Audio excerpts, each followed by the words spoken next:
Good day guys! At pakilala ko sa inyo at ipapakita ko sa inyo ang the very first alkaline-based barley in the Philippines. So alkaline, bakit po ba alkaline? Dahil meron siyang 7.9 pH, less acidic po siya. So ibig sabihin, pag hindi po acidic yung barley po na iniinom natin, mas effective po siya at compatible siya sa lahat ng blood type ng pwedeng iinom nito. So kung ikaw ay type O, type A, type B, B+, or lahat ng blood type, compatible po sa iyo ang Supreme. Take note po, Supreme Alkaline Based Barley. Take note din po that this is the only and the very first alkaline based barley in the Philippines. So, bakit tinatawag natin that it is the most effective barley na meron tayo dito sa social media o lahat na nakikita natin na available sa market today. So bakit Supreme Barley? Because it is very healthy. Barley itself is very healthy.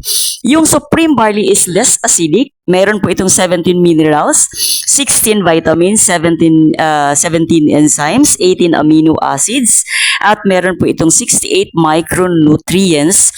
37 times that has been mentioned in the Bible, itong barley po natin.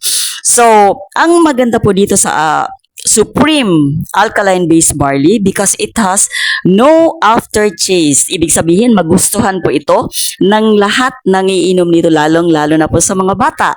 Wala din po itong stevia or sweetener added dahil pag may stevia, nagpapabigat lang po yun. So, mabawasan po yung efficiency nung bawat sachet ng barley na iinumin natin. So, ngayon, paano po ito i-prepare? Sa bawat sachet, iinom lang, kukuha po tayo ng 150 ml of water, konti lang po.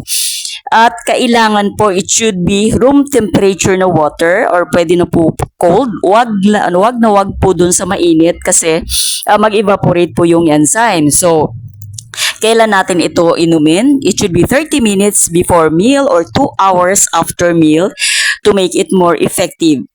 1 in the morning or 1 before bedtime. Pwede po ito 2 to 3 times a day. Depende po dun sa condition ng katawan. Kung may mga karamdaman na, pwede po ito 2 or 3 sachets in the morning and 2 to 3 sachets in the evening. So, guys, meron po tayong 50 to 70% discount. So, message me, Victoria here, para po dun sa discount na ma-avail natin sa barley.